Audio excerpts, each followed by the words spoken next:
Bom dia, igreja. Bom dia a todos que estão acompanhando de longe também na gravação do vídeo. Vamos ver depois. O Alan deu o play exatamente agora. Sentimos a ausência dos irmãos que não estão, mas Deus esteja abençoando a todos. Não sabemos todos os motivos, mas sabemos que com certeza gostariam de estar conosco nessa manhã. Vamos dar continuidade na série que estamos tendo na vida de Davi. Deixa eu só abrir aqui.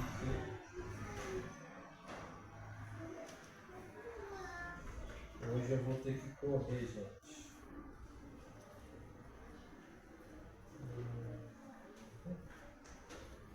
Estava aqui, não está mais. Legal.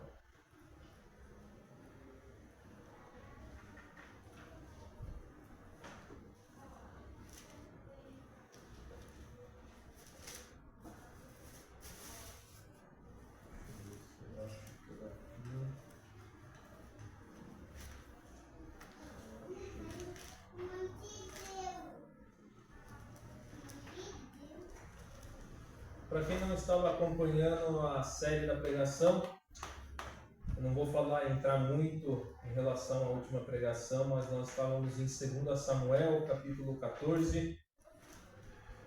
Nós tratamos um tema que tratava o seguinte: não existe perdão sem comunhão. E nos 3 pontos, perdão sem comunhão é pura ilusão. Segundo ponto, um coração sem perdão não demonstra arrependimento, mas demonstra uma indignação obsessiva. E a demora da reconciliação faz ressentir o coração. Nós estamos tratando sobre Absalão, Davi. Estamos vendo que Davi deixou seu filho voltar para Jerusalém, mas ficou 2 anos sem olhar face a face o seu pai. Seu pai não queria ele na presença. E por isso que falamos de não ter a comunhão. Na verdade, não há perdão.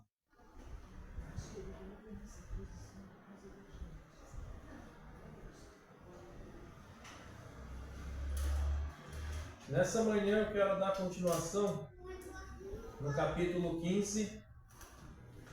E a pergunta que eu quero responder com os irmãos é: o que você faz quando a vida desmorona?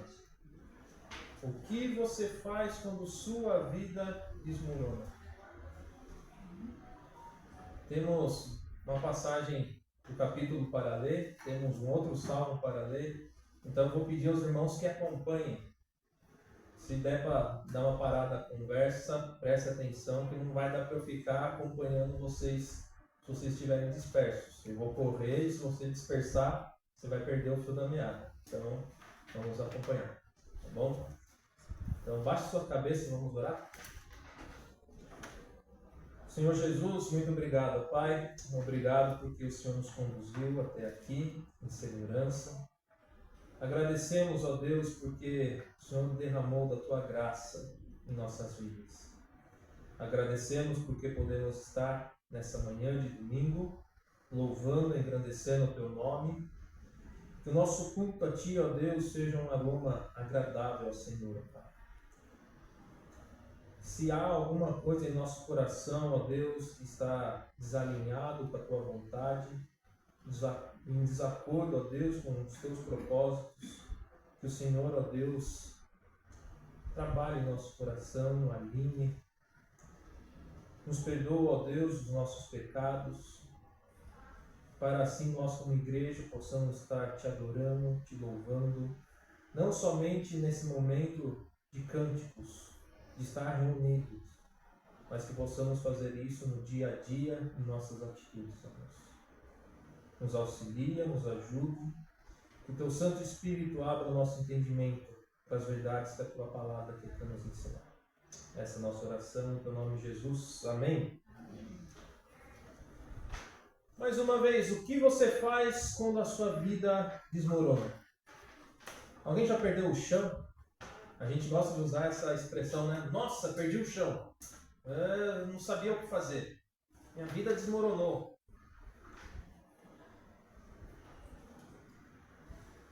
E eu quero chamar a atenção, quero fazer uma captação aqui, dizendo que poucos de nós passamos por algo próximo ao trauma que Davi estava vivendo nesse contexto que estamos agora.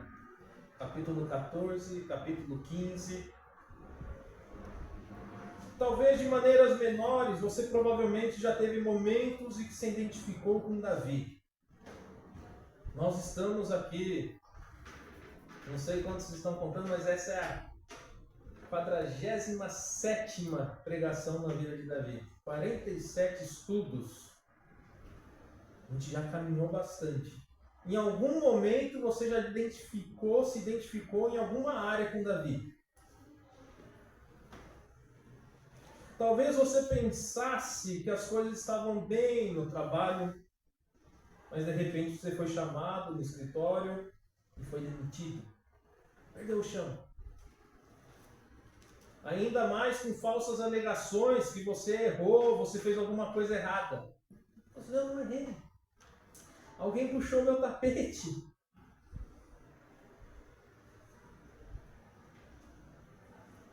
Você estava desempregado e a demissão fez com que a perspectiva de encontrar outro emprego parecesse sombria. Você manda currículo e não consegue, não passa entrevista e não consegue nada. Eu não sei mais para que eu faço da minha vida. Onde Deus está me direcionando? Talvez você chegou na situação que já não sabia mais como sustentar a sua família. A vida desmoronou. Ou talvez um dos seus filhos tenha se voltado contra você e adotado um estilo de vida de drogas, promiscuidade sexual totalmente oposto aos seus valores. Ele resistiu a todas as suas tentativas de conversar e se reconciliar. Seus muitos anos de amor e sacrifício em seu favor foram recebidos com desprezo e raiva. Você já não sabe mais o que fazer com seu filho, com sua filha, longe de casa, vivendo do jeito que quer, em rebeldia. Várias tentativas de conversa, de reconciliação e nada. E a vida desmorona. Ou, para o seu choque, seu companheiro de repente anunciou que estava tendo um caso. Ele estava deixando você imediatamente pedindo um divórcio. Você não tinha nenhum indício da situação com antecedência. Nossa, mas o que aconteceu? Estava tudo bem até agora. Você tinha pensado que as coisas estavam bem. Você confiava nessa pessoa. Mas de repente você percebeu que havia sido enganado por muito tempo. A vida como você a conhecia, de repente mudou drasticamente. E mais uma vez, a vida desmoronou. Situações hipotéticas. Não sei o que passa na sua vida. Mas a vida pode desmoronar. Da noite para o dia. Eu quero relembrar um pouquinho o contexto. Vamos trabalhar, tentar montar o cenário do que vamos estar enxergando nessa manhã. Davi, ele reinou por décadas como um dos monarcas mais poderosos do mundo. Sua destreza militar era lendária. Desde a sua juventude ele já se destacou e foi motivo da inveja de Saul para com ele. Ele havia estendido o domínio de Israel muito além de suas fronteiras. Ele havia se tornado muito rico, vivendo num palácio de esplendor de tirar o fôlego. Uma cidade que jamais tinha sido conquistada, ele conquistou e se transformou na capital e a sua casa. Ele tinha autoridade absoluta de vida ou morte sobre todos os que tinham relações. Ele era juiz do povo. Ele decidia o que deveria acontecer. Esse era Davi. Mas estamos chegando num ponto de sua vida que Absalão fugiu para o exílio por vários anos, depois foi autorizado a retornar. Depois do seu retorno, Davi se recusa a ver por 2 anos a sua face. Esse ressentimento aumentou em Absalão, e Absalão começou a cortejar as pessoas descontentes do reino. Olha, tá complicado, né? Davi não está dando muita atenção, mas se eu fosse líder, eu resolveria isso.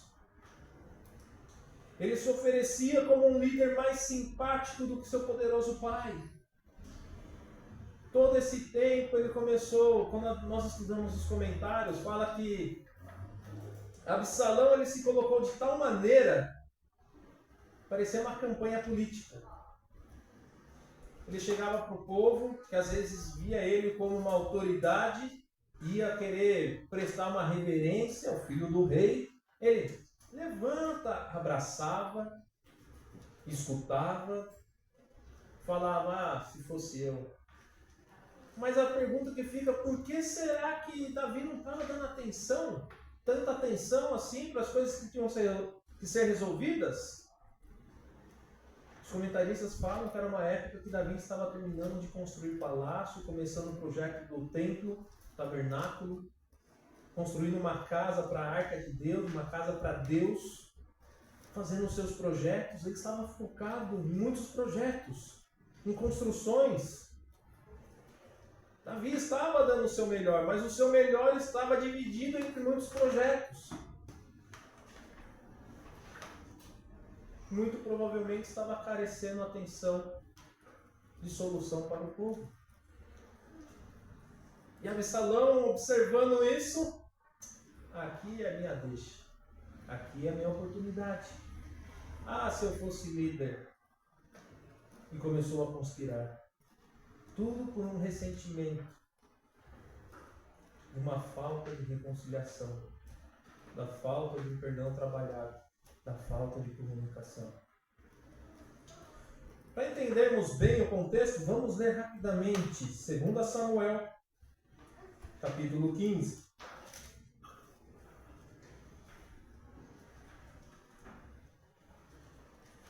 Algum tempo depois, Absalão adquiriu uma carruagem, cavalos, uma escolta de 50 homens. Ele se levantava cedo e ficava junto ao caminho que levava à porta da cidade. Sempre que alguém trazia uma causa a ser decidida pelo rei, Absalão chamava e perguntava de que cidade vinha. A pessoa respondia que era de uma das tribos de Israel. E Absalão dizia: a sua causa é válida e legítima, mas não há nenhum representante do rei para ouvi-lo. E Absalão acrescentava: quem me dera ser designado juiz dessa terra? Todos os que tivessem uma causa ou uma questão legal viriam a mim e eu lhes faria justiça. Olha o que Absalão está fazendo aqui. Parece aquele advogado porta de cadeia ou porta de fórum. Opa, você está precisando de alguma coisa? O que você está passando por aí? De onde você vem? Qual que é a sua causa? Se eu pudesse julgar, eu faria justiça para você. Ele ganhava a simpatia do povo. Era astuto.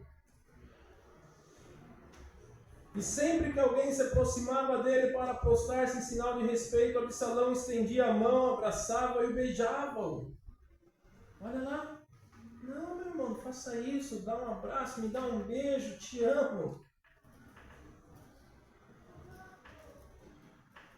Interesses. Absalão agia assim com todos os israelitas que vinham pedir que o rei lhe fizesse justiça. Assim ele foi conquistando a lealdade dos homens de Israel. Ao final de 4 anos, Absalão disse ao rei: deixar-me ir a Hebrom para cumprir um voto que fiz ao Senhor. Quando teu servo estava em Jesú, na Síria, fez este voto: se o Senhor me permitir voltar a Jerusalém, prestarei culto a ele em Hebrom. Vai em paz, disse o rei, e ele foi para Hebrom. Absalão enviou secretamente mensageiros a todas as tribos de Israel, dizendo: assim que vocês ouvirem o som das trombetas, digam: Absalão é rei em Hebrom. Absalão levou 200 homens de Jerusalém. Eles tinham sido convidados e nada sabiam nem suspeitavam do que estava acontecendo. Depois de oferecer sacrifícios, Absalão mandou chamar Aitofel, da cidade de Gilo, o conselheiro de Davi. A conspiração ganhou força e cresceu o número dos que seguiam Absalão. Estudando aqui, muito provavelmente, os comentaristas falam que Absalão foi estratégico. Para quem não lembra, Absalão ele nasceu em Hebrom. Ele cresceu em Hebrom. Ele conhecia o povo de Hebrom. O que isso quer dizer?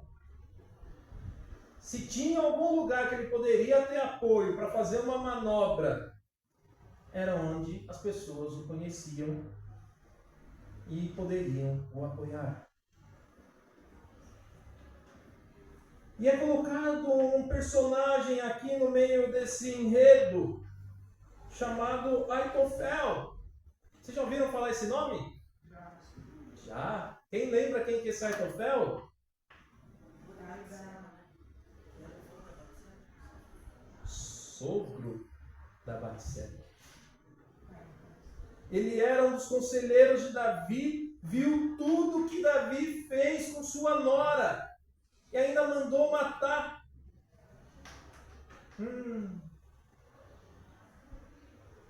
Parece que tinha um rancor guardado aqui.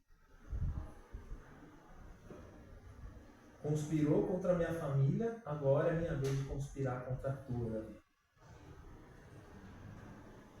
Vou pagar na mesma moeda. E começou a apoiar Absalão. Então o mensageiro chegou e disse a Davi: os israelitas estão com Absalão. Em vista disso, Davi disse aos conselheiros que estavam com ele em Jerusalém: vamos fugir, caso contrário não escaparemos de Absalão. Se não partirmos imediatamente, ele nos alcançará, causará nossa ruína e matará o povo à espada. Os conselheiros do rei lhe responderam: teus servos estão dispostos a fazer tudo que o rei, nosso senhor, decidir. O rei partiu, seguido por todos de sua família. Deixou, porém, 10 concubinas para tomarem conta do palácio. Assim o rei partiu com todo o povo. Pararam na última casa da cidade, todos os seus soldados marcharam, passando por ele. Todos os queretitas, os pelititas e os 600 giteus que o acompanhavam desde Gate. O rei disse então a Itai de Gate: por que você está indo conosco? Volte, fique com o novo rei, pois você é estrangeiro, um exilado de sua terra. Faz pouco tempo que você chegou. Como eu poderia fazê-lo acompanhar-me? Volte e leve consigo seus irmãos, que o Senhor o trate com bondade e fidelidade. Itai, contudo, respondeu ao rei: juro pelo nome do Senhor e por sua vida, que por onde quer que o rei, meu senhor, esteja, ali estará o teu servo, para viver ou para morrer. Então Davi disse a Itai: está bem, pode ir adiante. E Itai, o giteu, marchou com todos os seus soldados e com suas famílias que estavam com ele. Todo o povo do lugar chorava em alta voz, enquanto o exército passava. O rei atravessou o vale do Cedron, e todo o povo foi com ele em direção ao deserto. Sadoc também estava lá, e com ele todos os levitas que carregavam a arca da aliança de Deus. Abiatar também estava lá. Puseram no chão a arca de Deus até que todo o povo saísse da cidade. Então o rei disse a Sadoc: leve a arca de Deus de volta para a cidade. Se o Senhor mostrar benevolência a mim, ele me trará de volta e me deixará ver a arca e o lugar onde ela deve permanecer. Mas se ele disser que já não sou do seu agrado, aqui estou. Faça ele comigo a sua vontade. Disse ainda o rei ao sacerdote Zadok: fique alerta, volte em paz para a cidade. Você, Aimás, seu filho, e Jonatas, filho de Abiatar. Pelos desfiladeiros do deserto ficarei esperando notícias de vocês. Então Zadok e Abiatar levaram a arca de Deus de volta para Jerusalém. E lá permaneceram. Davi, porém, continuou subindo o Monte das Oliveiras, caminhando e chorando, com a cabeça coberta e os pés descalços. E todos os que iam com ele também tinham a cabeça coberta e subiam chorando. quando informaram a Davi que Aitofel era um dos conspiradores que apoiava Absalão, Davi orou: ó Senhor, transforme em loucura os conselhos de Aitofel. Quando Davi chegou ao alto do monte, ao lugar onde o povo costumava adorar a Deus, veio ao seu encontro o arquita Husai, com roupa rasgada e com terra sobre a cabeça. E Davi lhe disse: não adianta você vir comigo, mas se voltar à cidade poderá dizer a Absalão: estarei a teu serviço, ó rei. No passado estive a serviço do teu pai, mas agora estarei a teu serviço. Assim você me ajudará frustrando o conselho de Aitofel. Os sacerdotes Sadoc e Abiatar estarão lá com você. Informe-os do que você souber no palácio. Também estão lá os 2 filhos deles, Aimaas e Jonatas. Por meio deles me informem de tudo o que você ouvir. Husai, amigo de Davi, chegou a Jerusalém quando Absalão estava entrando na cidade.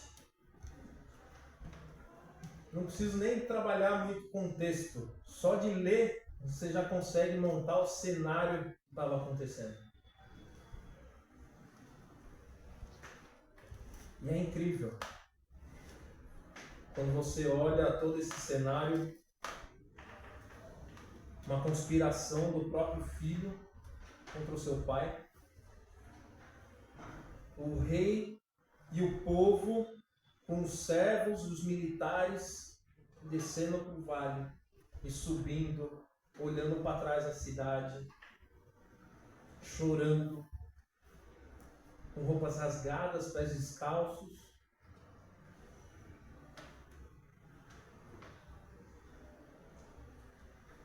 Finalmente, Absalão montou uma forte conspiração. Foi desenvolvendo, como eu falei, falta de reconciliação, perdão. Davi percebeu que para sobreviver tinha que fugir da capital imediatamente, com toda a sua família, seus apoiadores, seu exército. Todos os seus servos, seus pequenos, agarraram apressadamente o que podiam e partiram em direção ao deserto. Davi o seguiu, chorando, descalço, com a cabeça coberta de vergonha. O grande Davi, o grande rei, que fez todas as proezas que fez, logicamente reconhecendo sempre que Deus estava frente a Deus fazendo as coisas. Mas para o povo, o grande rei Davi, e ele conduzindo o povo em choro. Olhando para o texto, parece que nos soa familiar essa história. Não sei quantos pararam para perceber isso. Diversas vezes durante essas 47 pregações eu falei: o livro de Samuel é um livro de contrastes. E aqui está ocorrendo um contraste. Novamente. Mais uma vez, Davi tem que fugir de forma traumática e humilhante. Todos lembram que Davi já teve que fugir uma vez? Lá atrás, Jonatas falou: Davi, foge, meu pai vai te matar. Largou família, mulher, desceu provavelmente por uma corda no meio da noite e saiu. Nós vimos que aquilo foi traumático. Ele estava no clímax, no auge da sua carreira militar, reconhecido. Deus estava com ele, todas as coisas indo bem, e da noite para o dia, perdeu tudo. Sua vida desmoronou. Mais uma vez, vamos embora, corre, rápido. Minha vida desmoronou. Está vendo o contraste aqui? Na verdade, a gente está vendo a semelhança, mas a reação de Davi na primeira vez e a reação de Davi na segunda vez é onde está o contraste.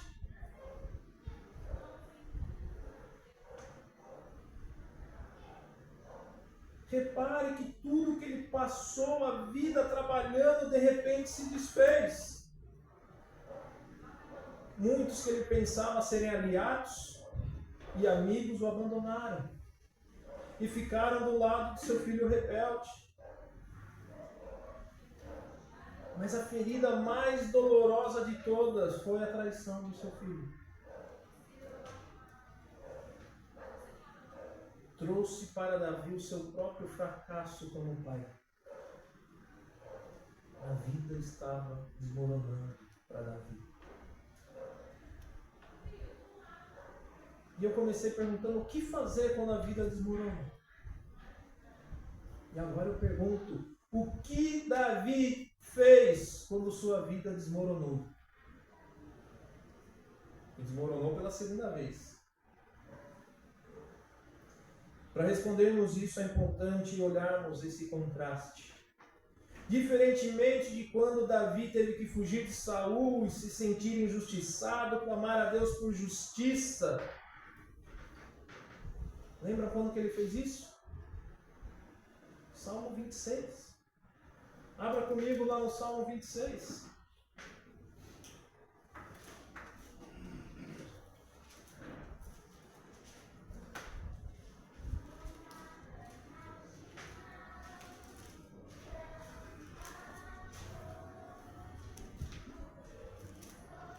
Faz-me justiça, Senhor, pois tenho vivido com integridade.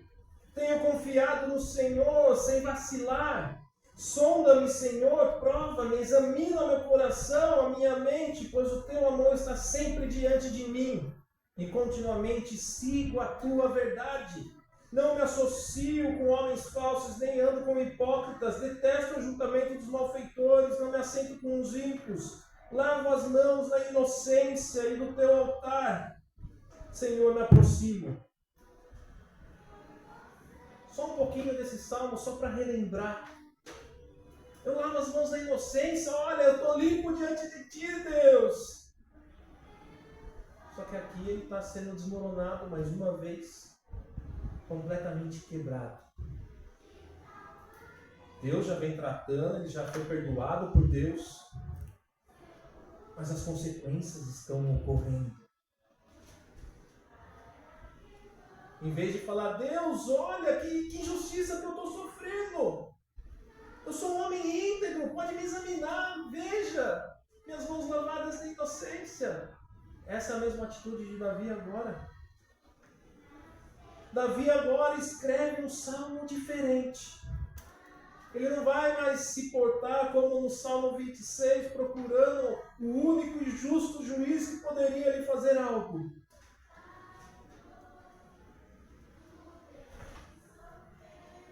Mas ele faz uma oração nesse salmo, pedindo para Deus.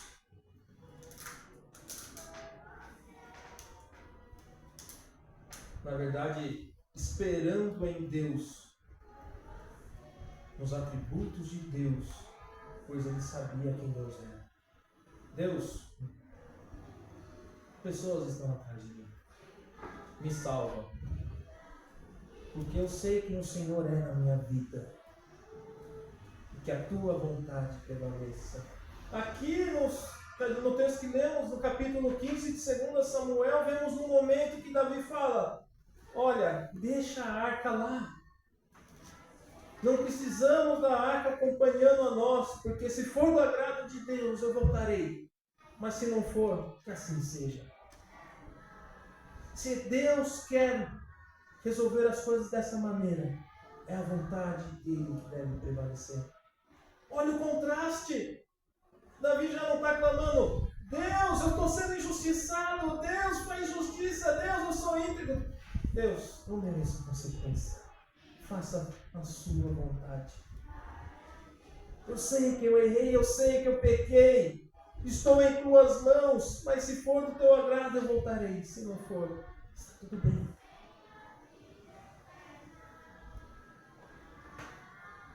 Nessa manhã eu quero estudar o salmo que Davi escreveu ao fugir de seu filho.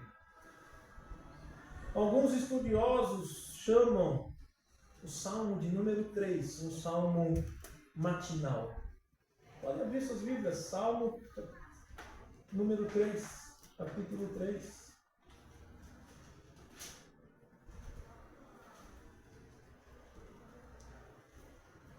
E se você der a sequência, o Salmo número 4 parece muito próximo e provavelmente escrito logo em sequência. E eles chamam esse Salmo 4 de um Salmo vespertino. Salmo 3, um Salmo matinal. O Salmo 4, um Salmo vespertino. Talvez Davi tenha escrito esse Salmo de número 3 logo depois que atravessou o Jordão, aguardando a inevitável batalha com as forças de Absalão. E quando você olha o versículo 5, sugere que ele o escreveu depois de acordar em segurança após uma boa noite de descanso.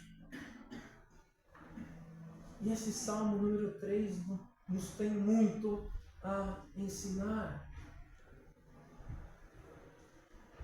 A lição principal desse Salmo é a seguinte: quando a vida desmorona, você pode experimentar a paz de Deus se apoiando nele em oração.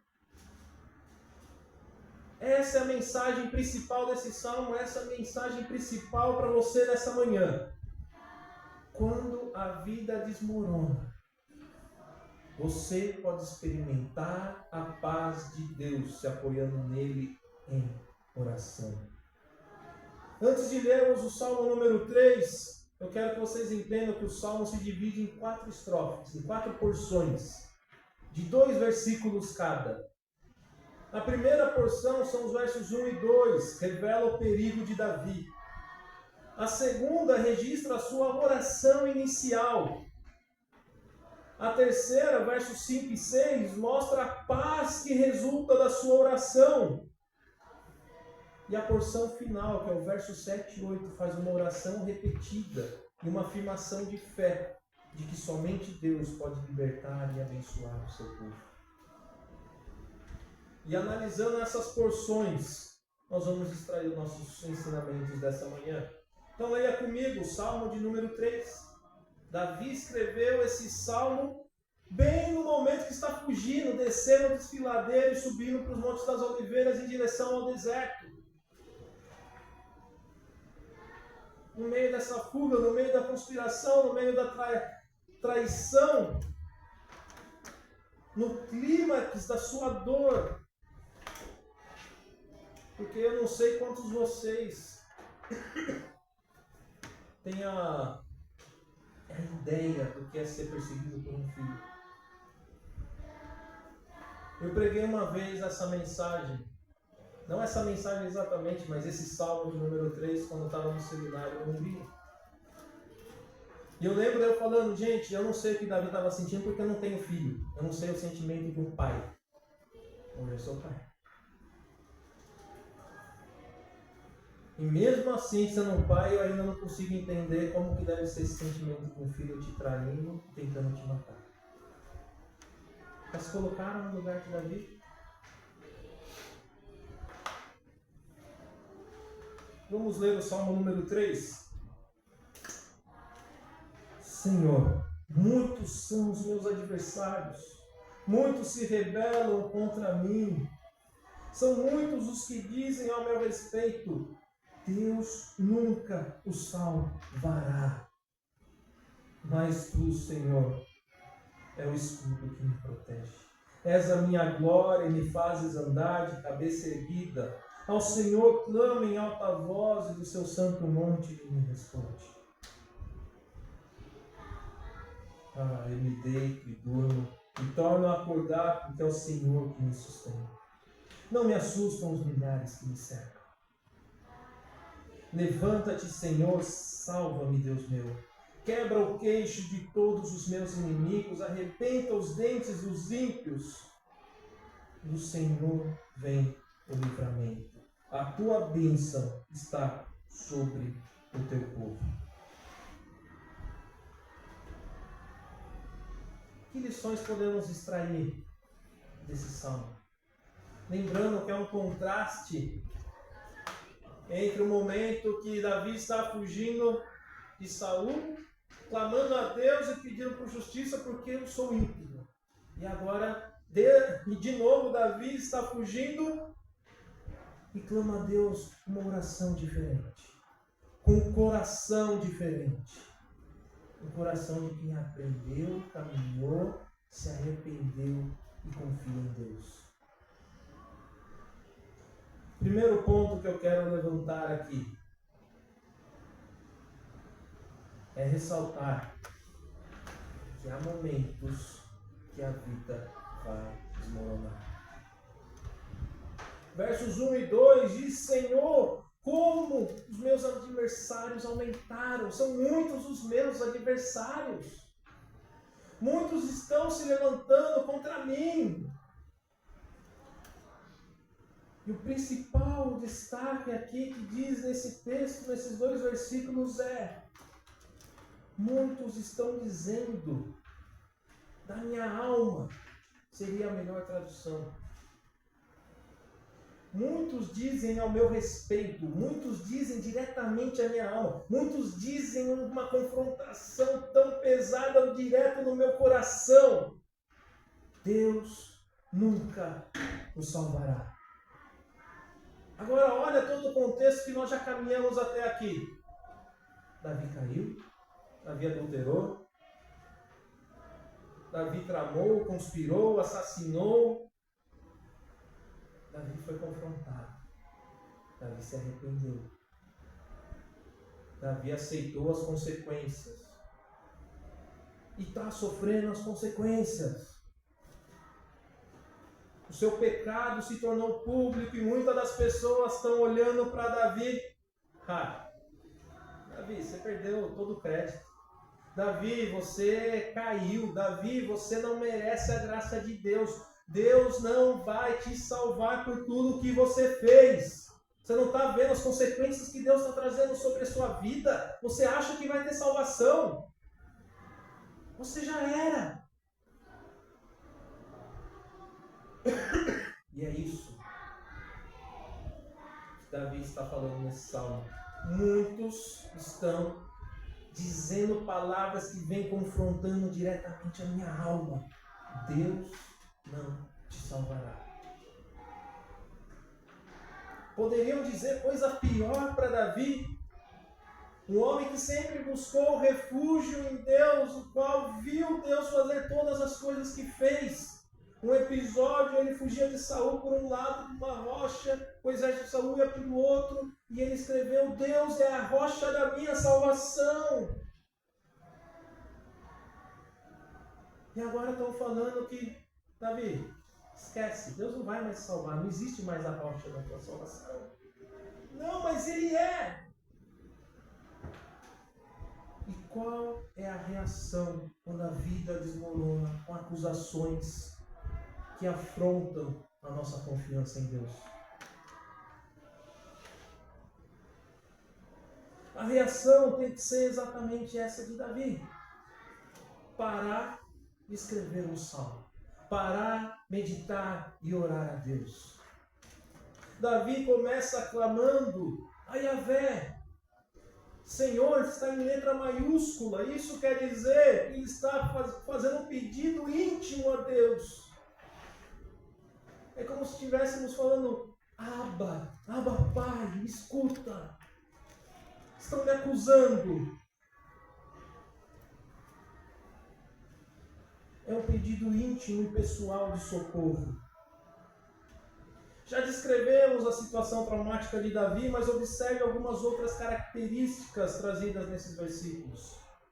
Primeiro, os adversários de Davi foram aumentando em número. Davi sempre teve inimigos. Davi sempre teve oposição. Mas o que Davi foi falando aqui foi aumentando. A cada dia foi tendo oposição. As coisas estavam virando uma bola de neve contra Davi. Segunda observação nesses versículos, o versículo 2 relata as palavras dos inimigos. Muitos estão dizendo: a minha alma não é libertação de Deus. Provavelmente eles diziam: hipócrita, patife, como ele pode afirmar seguir a Deus? Sua afirmação de que Deus o ungiu como rei é uma piada. Deus não está do lado dele de uma farsa dessas. Eu quero fazer a citação de Charles Spurgeon, em relação a essa afronta que as pessoas faziam a Davi. Deus não vai te salvar. Charles Spurgeon escreveu o seguinte: sem dúvida, Davi sentiu que essa sugestão infernal era surpreendentemente pesada para sua fé. Se todas as provações que vêm do céu, todas as tentações que sobem do inferno e todas as cruzes que surgem da terra pudessem ser misturadas e pressionadas, elas não fariam uma provação tão terrível quanto a que está contida neste versículo. É a mais amarga de todas as aflições ser levado a temer que não há ajuda para nós em Deus. A maior de todas as provações para Davi naquele momento é falar: Davi, você não tem ajuda em Deus. Não há como socorrer em Deus. Mas observe que, embora Deus saiba todos esses detalhes, Davi diz a ele o que está acontecendo. Só que eu quero que vocês prestem atenção no que está acontecendo aqui. Davi não está informando a Deus como se Deus não soubesse.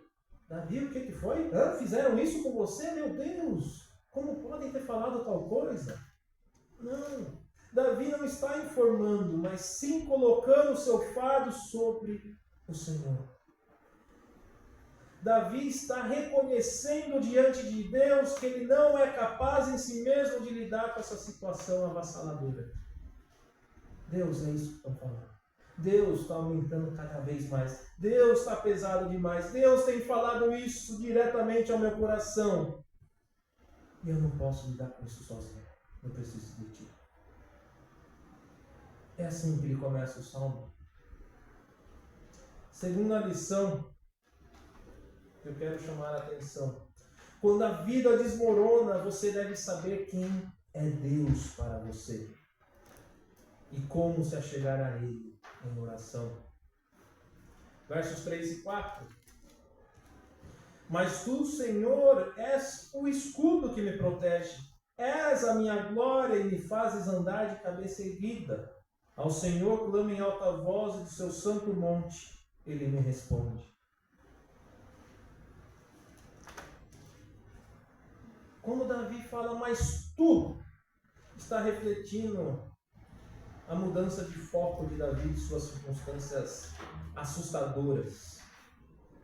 Ele está mudando as circunstâncias em oração.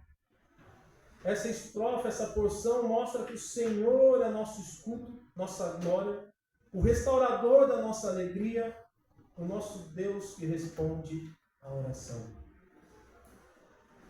Olhe comigo. Davi, ele simplesmente enumerou tudo aquilo que ele viveu com Deus. Deus, diferentemente lá do Salmo 26, que eu cheguei diante de ti como único e justo juiz, o Senhor não é mais só um juiz para mim fazer justiça. O Senhor é muito além. O Senhor é o meu escudo, porque eu já experimentei a sua proteção. Significa que Deus é nosso protetor e defensor. Ele nos protege dos ataques do inimigo. Observe como Davi personaliza que o Senhor é um escudo sobre mim. Sua fé no Senhor tem que ser pessoal. Além disso, ele fala, o Senhor é nossa alegria. Embora Davi tivesse grande aclamação terrena antes dessa catástrofe, ele era muito conhecido, famoso. Ele está reconhecendo que sua identificação com o Senhor é a única reivindicação de glória. O Senhor é a nossa glória. Que o Senhor restaurasse Davi ao seu lugar de proeminência terrena ou não, quer o Senhor restaure ou não, Deus é a sua glória.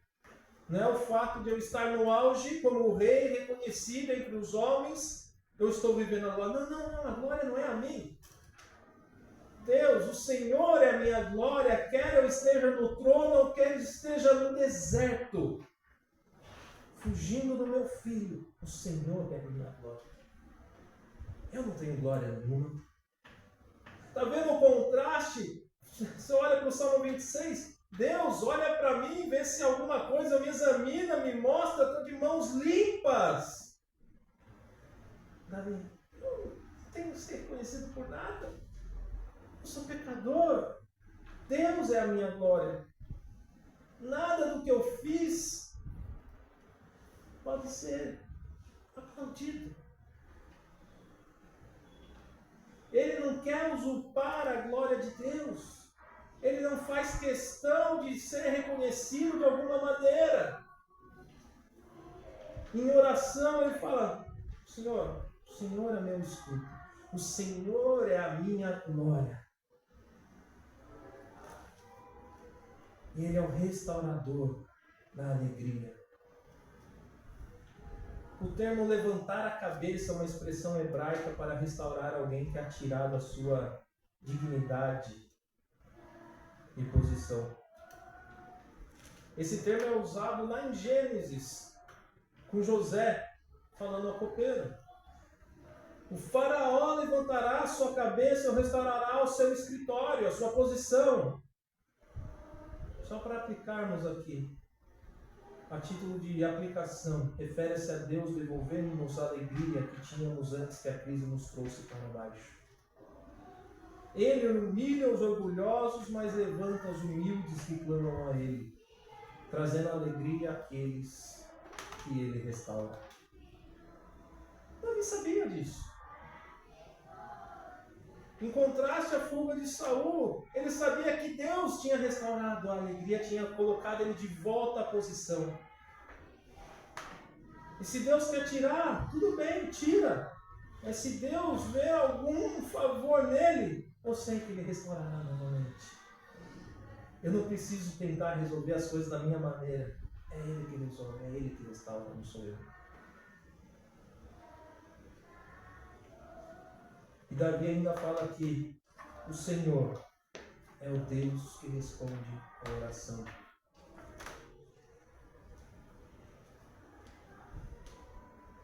Um comentarista no livro dos Salmos diz que ele observa que o clamor de Davi ao Senhor com sua voz não expressa um único ato, mas o hábito de uma vida. Não é, nossa, minha vida desmoronou, agora eu vou orar, agora eu vou clamar. Tem uma citação que fala, a oração não deve ser o nosso último recurso, mas a oração deve ser sempre o nosso primeiro recurso. Não temos que esperar as coisas ficarem ruins para postarmos o nosso rosto em terra e orarmos a Deus. Tem que ser um hábito diário, porque Ele é quem responde a oração. Spurgeon mais uma vez disse, não precisamos temer um mundo carrancudo, enquanto nos alegramos em um Deus que ouve a oração. Não precisamos ter medo, porque sabemos que tem um Deus que responde.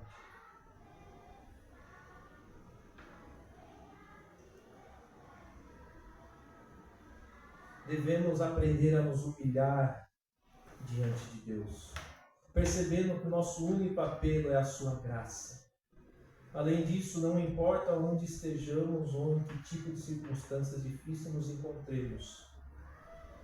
Mesmo que essas circunstâncias sejam resultado do nosso próprio pecado ou fracasso, que é o que estava acontecendo com Davi. Era consequência dele.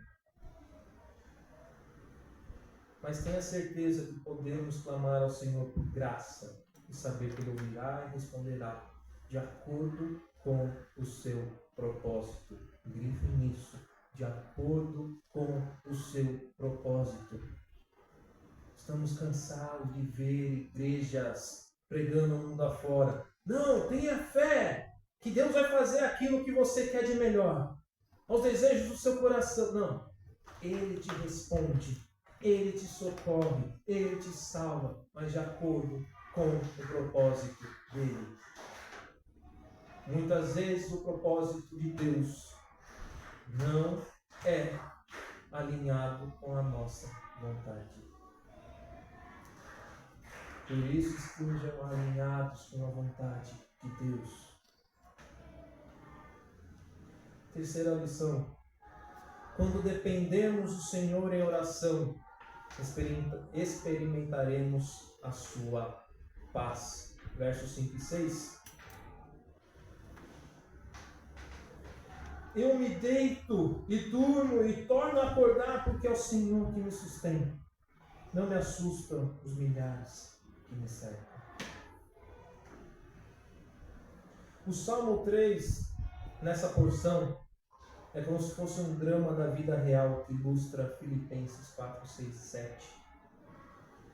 Lá em Filipenses diz: não vos preocupeis com nada, mas em tudo, pela oração e súplica, com ação de graças, fazei conhecer a Deus os vossos pedidos. E a paz de Deus, que ultrapassa toda a compreensão, guardará seus corações e suas mentes em Cristo Jesus. Davi clamou a Deus em oração. Davi se colocou diante de Deus, reconheceu quem Deus é para ele. Ele sabe quem Deus é para ele. Escudo, glória.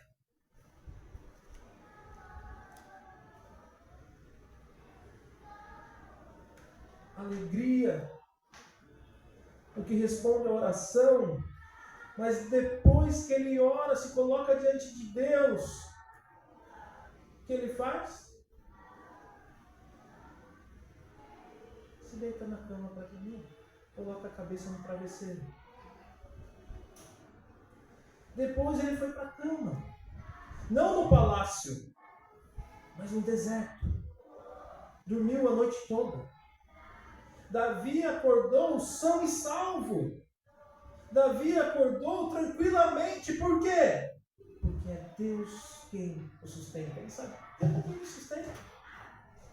Não adianta eu ficar aflito, não adianta a minha súplica, as minhas petições, eu já apresentei diante de Deus. E agora eu posso viver. Como tem estado o seu sono? Você tem dormido bem? Eu posso dizer que eu estou dormindo mais ou menos. A gente tem um bebezinho recém-nascido ali. A Cris está sofrendo mais. Eu acordo, vejo assim. Acordou? Mamá? Ah, legal. Viro pro lado e durmo de novo. Ela não, ela pega lá e fica, nossa, fiquei 2 horas e não conseguia dormir. Eu dormi.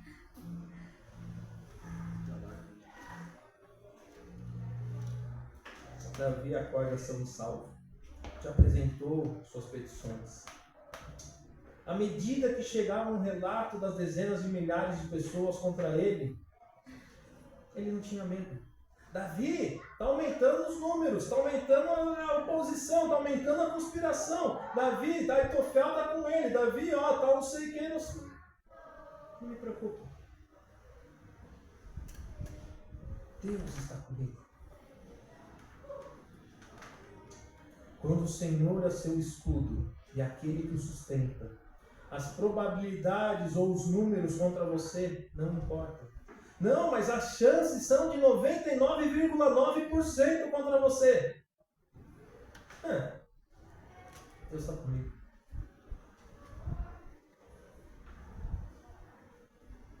Como alguém disse uma vez, não sei quem disse isso, mas está aqui no comentário que eu estava lendo. Mais Deus é a maioria. Mais Deus é a maioria. Não, mas tem aquele meme que o pessoal fica brincando, né? Lá dos 300, já assistiram esse filme? Leônidas, são 300. 300 contra 10 mil? Não, muito mais. Mas, Leônidas, somos só 300. Exato. E aqui está falando, não é só 300 não. É mais Deus. É a maioria. Mesmo que nossos inimigos nos matem, podemos ter a paz de Deus em nossa alma. Podemos ter a paz de Deus em nossa alma. Última lição é: crer na oração depende completamente de Deus para o livramento.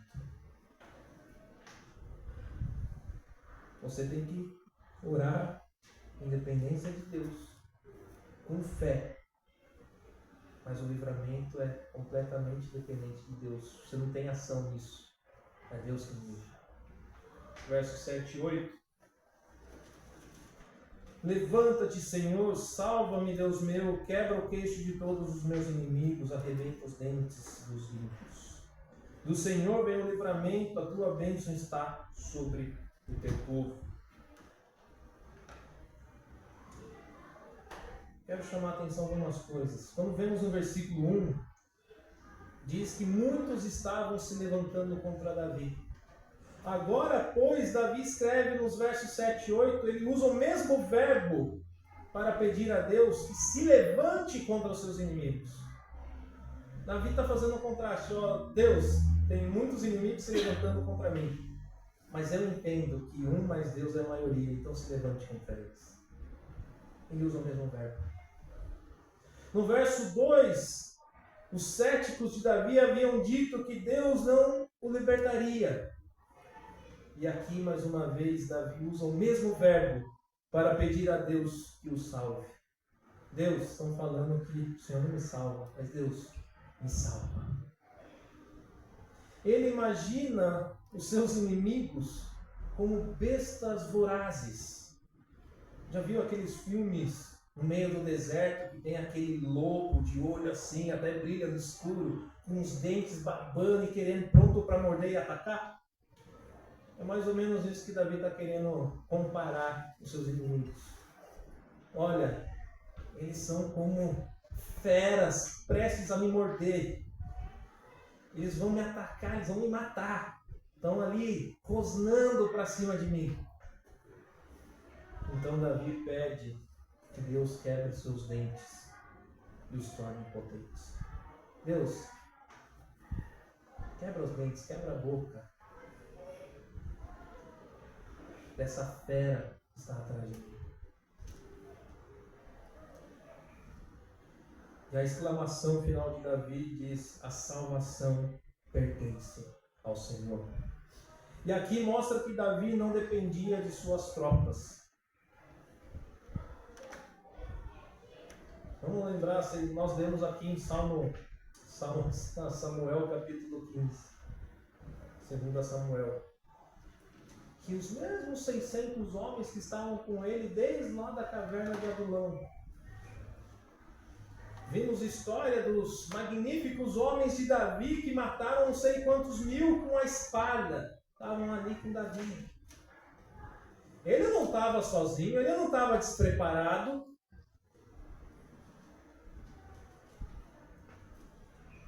Mas a salvação não dependia desses homens. Não dependia dos seus conselheiros que ele havia plantado para enganar Absalão. A gente viu, volta lá para Jerusalém, fica lá, serve lá, e eu vou ficar nos desfiladeiros para a gente comunicar, para eu entender o que está acontecendo. Mas não era uma estratégia militar de contra-ataque.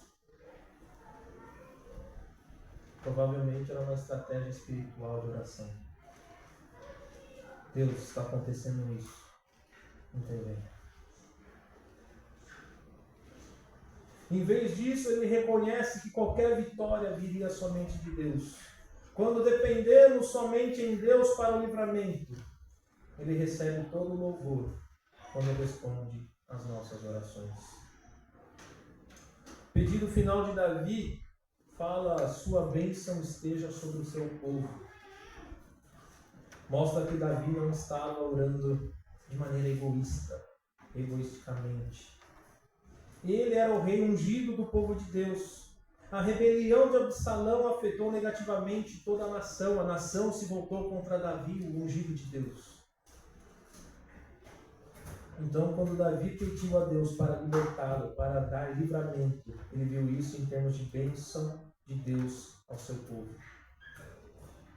O que Davi está vendo aqui é: olha, o povo, os israelitas estão com Absalão, mas se Deus livrar, e Deus trazer o livramento, o povo vai entender que eu sou escolhido de Deus. Eles vão se voltar a Deus. Eles precisam entender, eu não posso batalhar contra o povo de Deus, contra o meu povo que Deus me instituiu para cuidar. Eu não posso. Como que eu vou batalhar contra o próprio povo de Deus? Não posso levantar a espada. E essa atitude de Davi nos ensina que a oração piedosa sempre mantém o propósito do reino em foco. Se olharmos para nós temos o nosso pequeno reino. Se o seu mundo desmoronou, se o seu pequeno reino desmoronou, talvez porque você foi dizimado financeiramente, o seu casamento está em apuros, ou seu filho se rebelou, não ore apenas de maneira egoísta para que o seu mundo feliz seja restaurado. Deus, restaura minha família. Deus, restaura as minhas finanças. Deus, não é essa maneira como devemos orar. Ore à luz dos propósitos do reino de Deus. Ore para que Deus haja, para que Ele seja glorificado e o seu povo seja abençoado e fortalecido. Deus, em meio a essa situação, que a minha família e os que estão à minha volta sejam fortalecidos e te glorifiquem. Que a tua glória seja resultado desse caos. Que o teu livramento em meio à minha situação seja motivo de glórias ao Senhor. Muitas vezes estamos tão focados que o Senhor resolva a nossa situação.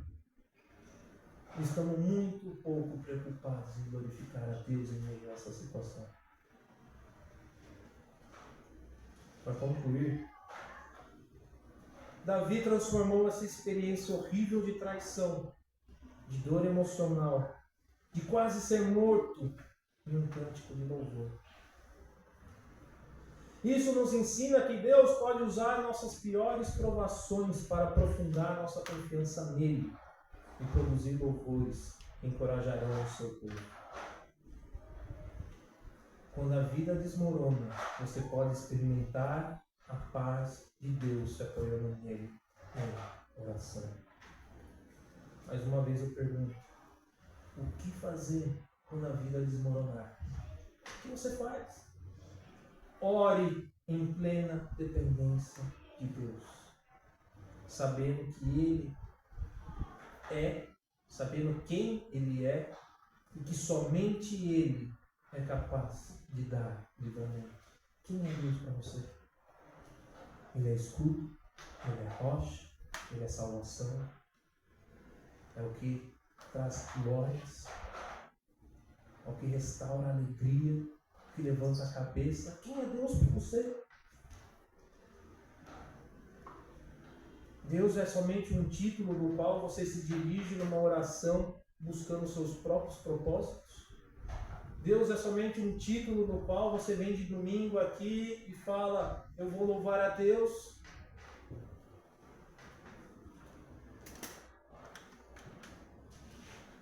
Não sei que crise que você está passando ou que crise você passará. Quer se trate de uma pequena crise ou se trate de uma vida em plena erosão, desmoronando tudo. Se Jesus é seu sumo sacerdote, você tem acesso através do seu sangue ao mesmo Deus que ouviu a oração e resgatou a vida. Você tem acesso a Ele. Mesmo que a crise seja o resultado do seu próprio pecado, humilhe-se diante de Deus em oração, arrependido e crendo que Ele é soberano e poderoso para lhe socorrer no momento oportuno. Amém? Que possamos ter consciência. Essa atitude de Davi. Salmo 3, um contraste do Salmo 26. Duas situações idênticas. A vida desmoronando e atitudes diferentes. Que possamos aprender mais com o Salmo de número 3. Que possamos orar com dependência a Deus, confiando que Ele é quem nos livra. Baixe sua cabeça e vamos orar. Senhor Jesus, obrigado, Pai, porque o Senhor nos conduz cada passo de nossas vidas, ó Deus. Não sabemos o momento em que as coisas vão desmoronar da noite para o dia, mas clamamos que o Senhor nos fortaleça. Nos fortaleça dia após dia, porque a oração não é um ato da queda, a oração é um hábito, ó Deus. Temos que buscar sempre, sendo o nosso primeiro recurso. Muda o nosso coração, ó Deus. Transforma o nosso viver, para que assim possamos, como Davi, sempre ter o propósito de glorificar ao Senhor. E reconhecer que o Senhor, ó Pai, tem os seus propósitos, e se for o teu favor, o Senhor restaurará e erguerá as nossas cabeças. Mas se o seu propósito não for esse, que ainda assim a nossa situação te glorifique. Nos ajuda, nos auxilia, e que o amor, ó Pai, a tua graça, a tua misericórdia, Deus, dado na cruz, na obra de Cristo na cruz, que o consolo e a paz do Espírito, ó Deus, esteja conosco nessa semana e